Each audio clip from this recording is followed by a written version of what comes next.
Thank you very much, and welcome to this discussion that will address how our industry is really changing our approach to fraud management. Some of the new capabilities that are emerging for our industry would be the greater use of AI and ML to be able to facilitate our response as an industry, but also as organizations. This will be a very interesting session, particularly because we'll be talking about the trends that shape our industry's response to the new fraud issues of our time. And as we talk about each of these trends, we will not only talk about numbers, but also the implications of all these trends to the industry. This will be an interesting discussion that talks about trends, facts, and implications for our industry. We are joined by Lo Jing-Soo, who is the Director for F5 Security and Fraud Solutions across the Asia-Pacific region, China, and Japan. Also joining us will be Vaibhav Khandelwal, who goes by VK, who manages the same practice for India and the ASEAN markets. Welcome, gentlemen, to this discussion. Thank you. Thank you. We are having this recording as we have completed our assessment and our review of the new IT risk management guidelines coming from MAS. And this is quite interesting because one of the key points that seem to have emerged from these new set of guidelines would be a greater focus on fraud management. A simple word search would reveal that this set of guidelines coming from MAS would have 57 occurrences of the word fraud. And we're just really looking at a simple search here. But that's really an indication of how fraud management is rising to the top of the agenda for many financial services institutions. And this has become a board-level agenda as well, obviously with implications on how the board is ultimately responsible for the oversight of the fraud management practices of the organization. But this also has a lot of implications to risk management. Of course, with risk management frameworks that have long been established in financial services institutions, they need to improve that too, with a view on a greater response and ability to respond to the new fraud management issues of our time. We also expect that this set of guidelines coming from Singapore will also be replicated across the region. You will have some ASEAN markets that will probably jump in as well, and to look at how exactly they can replicate the best practices that have been set by the ITRM guidelines coming from Singapore. So very interesting times that we are at. I'd like to ask Jing-Soo here. Jing-Soo, what do you think about this new set of guidelines that are emerging to cover not only fraud management under the ambit of risk management, but also they seem to be focusing on transaction monitoring, looking at fraud that seems to be emerging very quickly, and also compliance, obviously, as set by these guidelines. Indeed, Michael. Well, as a consumer of financial services, I think all of us would feel more secure and protected as the new central bank guidelines are implemented. Digital banking transactions are at the heart of modern commerce, so this impacts us all. Now, from an industry perspective, F5 have been working with banks and financial institutions to improve their application security posture as they adopt new technologies and standards. For example, multi-cloud security, open banking and API, and mobile banking. As a matter of fact, the financial services industry is our single biggest global customer segment. And we have been at the forefront of securing the digital journeys of our customers. One of the key trends that seem to be emerging as well is that the threats that our industry would really have to look at would have moved to the mobile channel as well. There are plenty of examples of how financial services institutions are really hard-pressed to respond to this trend. Last year, we saw an upsurge of transactions that have gone to the virtual channels, primarily the mobile. In the early 6 months of the crisis, of the COVID-19 crisis, we saw an average of 50% growth in terms of mobile transactions as well. I think the numbers have plateaued since then, but obviously this momentum for growth in transacting over these mobile channels and also other channels would continue for the rest of the year.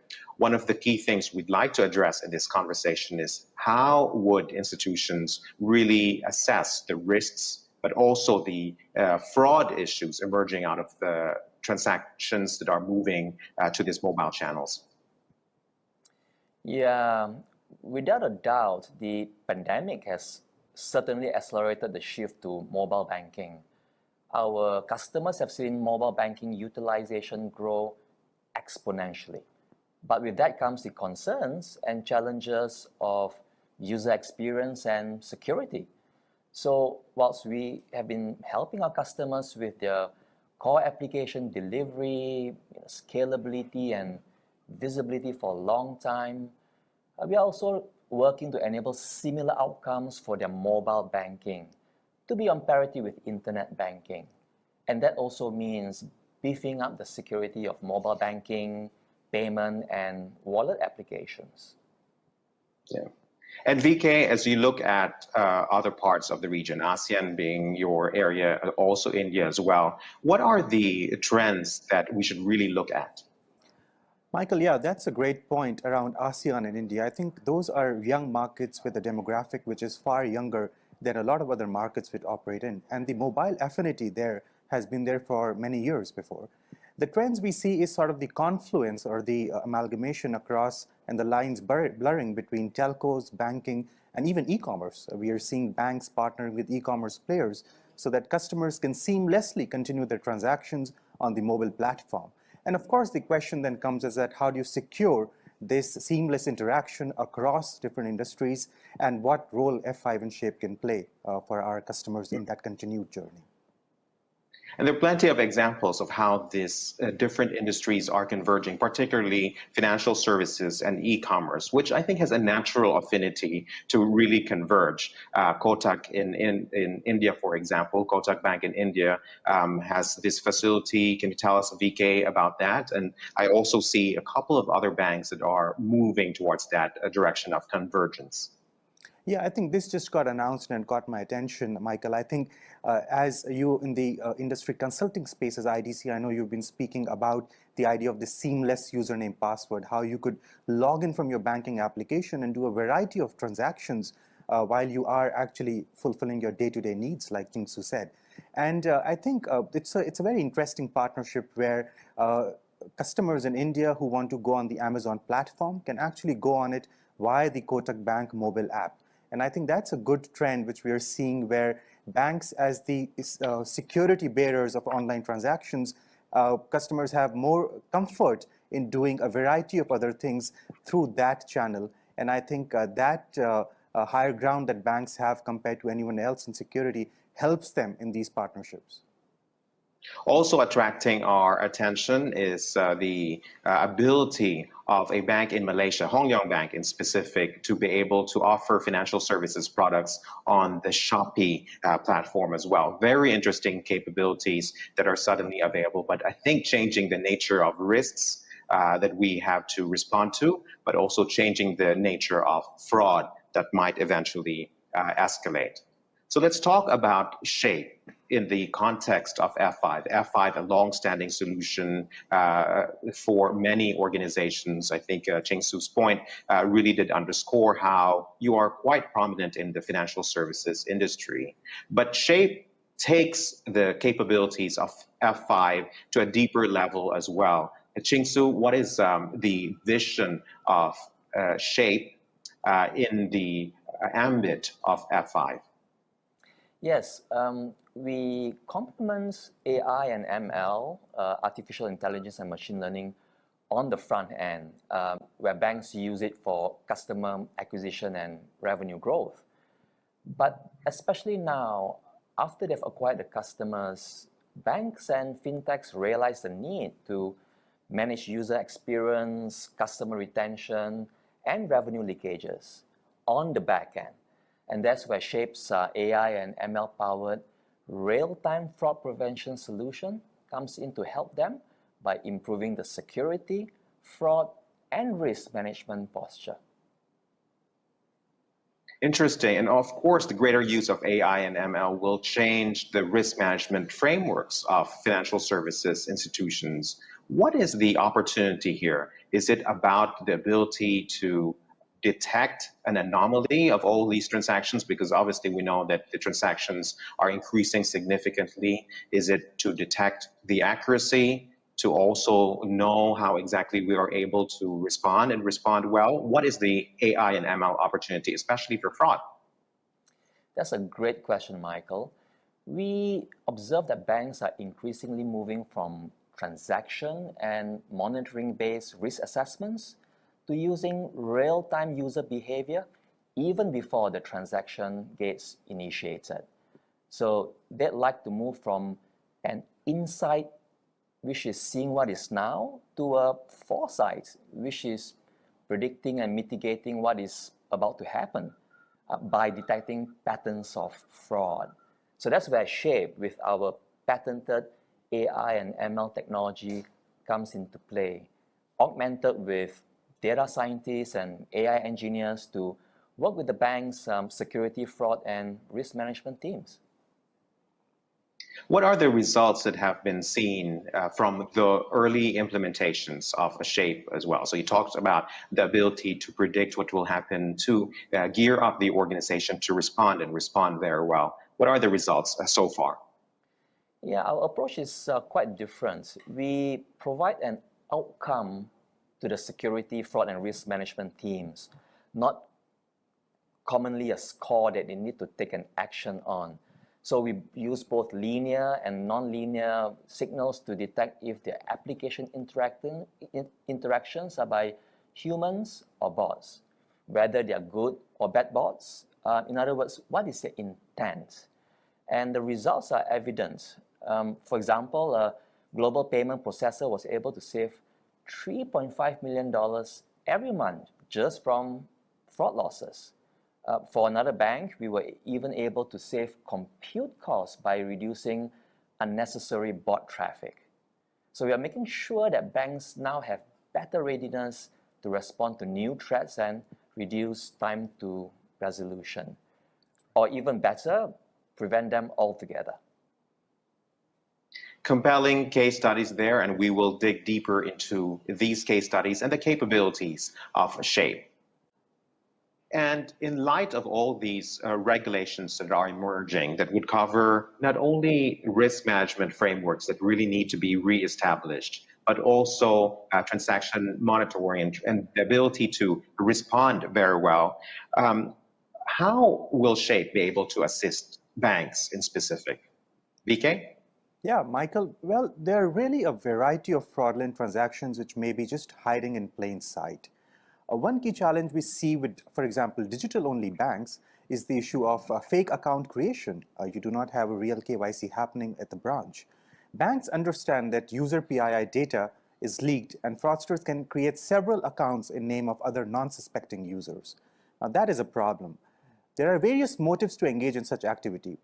One key reason is to create mule accounts and to use the transactions for money laundering, essentially moving from cash to digital. Now that is something that is a strict no by all regulations and has been a no for a while. Now banks currently spend a lot of resources in such investigations, and with a new technology like Shape, they can solve this problem to a large extent without having the investments they have to continually make after a transaction has been done. How does Shape in specific help banks with the problem of fake account creation? Great question, Michael. I'd like to give you a little bit of how we do what we do. We look at a variety of network, user behavior, and device signals in real time, without collecting PI information, of course. A way for us to solve the problem of fake account creation is to understand the number of different username combinations coming from a single device. For example, from our data, we know that if there are over 10 users coming from a same device, it is a 99.99% case of fraud. Now, such real-time insights based on our telemetry allow us to solve problems of fake account creation and move to that foresight that Jingsu was talking about. In this way, we can help banks to remain compliant to the regulatory guidelines and manage the cost overhead that comes with forensics and financial crime investigations. Very interesting. And then these signals are going to be used by banks to really determine what is a legitimate area of concern versus those that are really legitimate transactions as well. Can you just talk to us about how these signals ultimately will be used by banks, and also how extensive would these signals and signal gathering be moving forward? Right. So, Michael, this is a highly automated and scaled problem of bots. We see fraudsters using bots to do credential stuffing at scale, which means they're using username password combinations and coming on banking sites. And within APCJ, we are seeing banks having 60% to 90% of all their traffic as bot traffic. Now, that is substantial malicious traffic coming in, which they may not have visibility into. Talking about signals, typically we see these bot or fraudsters doing a lot of Control-C, Control-V, because there is no human way to go through a list of so many username password combinations. And in doing so, we are able to detect the bot behavior based on the time taken to complete a transaction, the mouse movement, the number of clicks, etc. And that allows us to have heuristics around what a human engagement on a banking platform looks like versus bots. And to give you an example, we reduced bot traffic for a major global bank by over 90% because it was all bad bot traffic they were getting. And we are protecting over 200 million transactions daily for them across platforms. Now, another challenge which bots are posing for banks is a competitive challenge of looking at their offer information and scraping that information and putting it on the aggregator site. Now, not all fintech aggregators may have a partnership with you to access your APIs or your offer information. That poses a competitive business challenge, and those are the kind of attacks we are seeing or problems with bots. And very quickly in this segment, we were able to cover the changing nature of risks that we are all facing as an industry. We talked about fake account creation, mule accounts. We also talked about automated bots that really make our institution less secure than before, automated attacks, and the ability of the organization to deal with this scale problem will hopefully be remediated through some of the solutions that are emerging, particularly around that of AI and ML. But ultimately, these would be and should be beneficial to the customer. I mean, this would have implications to customer experience. Obviously, customers are hyper-transacting. We know that they need to be able to complete a transaction very quickly. But obviously, as you introduce a lot more layers of security and fraud management, this would have an impact to their experience as a whole. CAPTCHA was supposed to be a solution to this long-standing problem. Jingsu, what do you think? CAPTCHA, is that enough? And obviously, it's not enough. I'm smiling, Michael. Technologies like OCR, optical character recognition, have become so advanced that bots today have 90% success rates in resolving CAPTCHA compared to human users. In fact, humans can only detect CAPTCHAs correctly only 35% of the time on the first attempt. That's right. And I think as users, many of us, me especially, right, are annoyed by having to find cars and traffic lights and pedestrian crossings. And CAPTCHA is only adding more friction to legitimate users like us, whilst making it easier for bots to bypass security. Well, those are very interesting set of data, especially around that of CAPTCHA and bots. How exactly are we supposed to balance this? We obviously need to be able to secure our transactions, but we also need to be able to allow our customers to be hyper-transacting. Jingsu? Indeed. As a business, you want to maximize customer lifetime value and loyalty, and making sure that everyone is safe as well. So we believe a more elegant way is to balance user experience and security, is by identifying returning users. So, for example, if I know I have a returning user coming even before they log in, I'm able to provide them with what we call a silent MFA and allow them to access the applications straight through. But having said that, the reality is that a large number of internet banking transactions do get abandoned, or users just don't complete a purchase due to friction. What sort of areas in a financial services institution would be concerned about this? Because traditionally this was a security related issue and this was assigned to the security unit.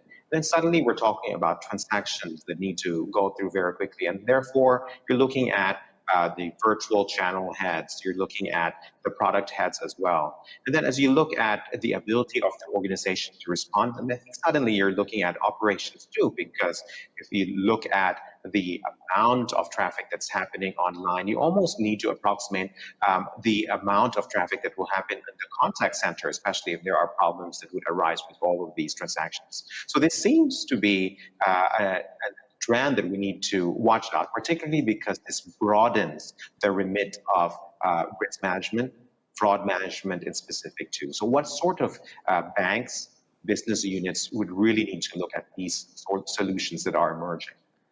Yes, the stakeholders has indeed changed. So we'd say folks like line of business leaders, heads of digital, chief marketing officers, they'll be most interested to improve their customer relationship, acquisition, and loyalty.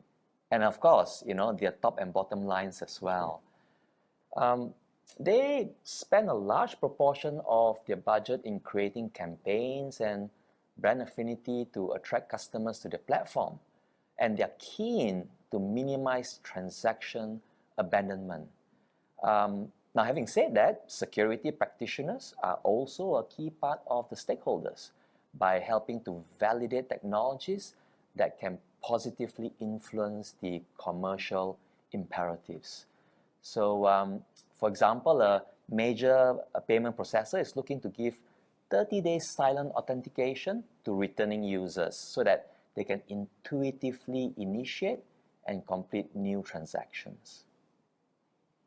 Very interesting set of best practices that are emerging. At IDC, we've been talking about passwordless feature, especially for transactions. I think we touched on that as well, but also quite interesting that now we are talking about silent authentication, which is, I think, what I personally need for all my transactions online.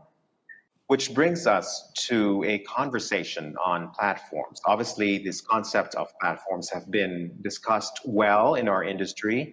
Obviously, opportunities around integration of data, business processes, but also rules. The concept of platforms also will be essential, I think, especially as this is a multi-stakeholder opportunity. Ching-Soo talked about that in terms of being able to address the concerns of chief digital officer, the marketing officer, the business users, the business owners, as well as IT and fraud, obviously. So a lot of opportunities here. VK, you talked about platforms as the future and be able to address all of these concerns that we have, new concerns, but also long-standing issues with regard to operations. How should we think about platforms in the area of this fraud management response? Right, Michael, so I'll take a moment about where we are today. I mean, today we have organizations, silos, and independent discrete technology investments which have led to teams and systems working in isolation. Our view is that network security, application security, fraud, and identity are in all silos and do not have the visibility into each other. Many banks see this as a very infrastructure and application security problem. In the world of infrastructure, that would be a layer 4 to layer 7 in that parlance. And that's where the need for a platform comes in, because we don't see this as only an infrastructure and an application problem. The user experience, the channels, your mobile and internet banking, and your business users are very much impacted by these kind of fraud instances. Now, you are not good enough if you're just pumping in your layer 4 or layer 7 data into your SIEMs or security information and event management tools. What you really need to be doing is looking at all the way of what we call a layer 8, which is the user experience, and having platforms to take the signals which we spoke about and solve the problem of fraud for our customers. What are the next best steps for organizations? Obviously, they need to look at an assessment of their threat environment, to look at perhaps the impact of this emergence of new types of fraud.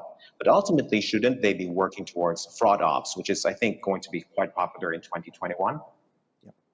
You bring a great point, Michael. I think FraudOps is on the rise. We see that the first thing on that journey organizations or banks need to do is identifying the right partners to work with you, which can work with your own data sets in the regulatory and compliance frameworks in the markets you're operating in. And as well as, of course, solutions which can see fraud patterns in real time. We are seeing a major surge of growth in mobile banking, for example, and an often cited challenge is that how many SDKs or mobile integrations in my platform should I be doing? Now that is a problem.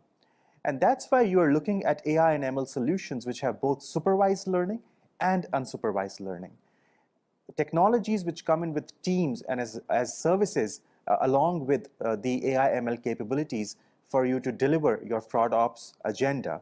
And this would mean that you are looking at solutions which should be able to manage a variety of data points coming in across network, application, fraud, and identity, and also are able to handle the false positives which come in with any data initiative. And we need to make sure that they integrate with whatever technologies you existing have in the bank. Now, all of these adoption challenges are some things which we factor in for as we work in with major banking organizations globally. And that, I believe, is sort of laying the foundation stone for FraudOps for banks. And as usual with this concept of platforms, this needs to be built on the principles of openness as well as integration. So very good opportunities in creating, sustaining platforms, especially as we look at FraudOps of the future. And Ching-Su, you and I know each other for quite some time, and you have been interacting, as I have, with multiple banks and multiple financial services institutions across the region. Obviously, there is a compliance mandate that they have to keep track of. We talk about IT risk management coming from MAS, but obviously other jurisdictions will follow suit. Will this be a compliance issue only, or will there be organizations that really get the problem, and how exactly are they responding to this new set of problems that are emerging? Jing-Su? Yes, banks do get it. After all, I mean, they are the biggest users of technology, right? However, banks are also risk averse, and their risk appetite varies between countries in the region. So there would be the classic early adopters, followed by the laggards that we have seen. However, with challenges like fintechs and tech fins, these players are much more agile and quicker to build or partner for new technology. And there will be opportunities, obviously, for financial services institutions to scale up very quickly, obviously with the new capabilities of AI, ML brought to the forefront. This has been a very interesting discussion, and as we wrap up our discussion, we'd like to remind our audience to interact with the F5 team, Ching-Su, as well as VK, via the live chat box that you see on your screen. And I'm sure that IDC and the F5 team will be able to speak to you about your key concerns. But Ching-Su, there are institutions that do not know how to diagnose their problem. They don't even know if they have a problem in the first place. Is this a first step that they have to do? But also, how will F5 be able to help them and assist them in these first steps? Thanks, Michael.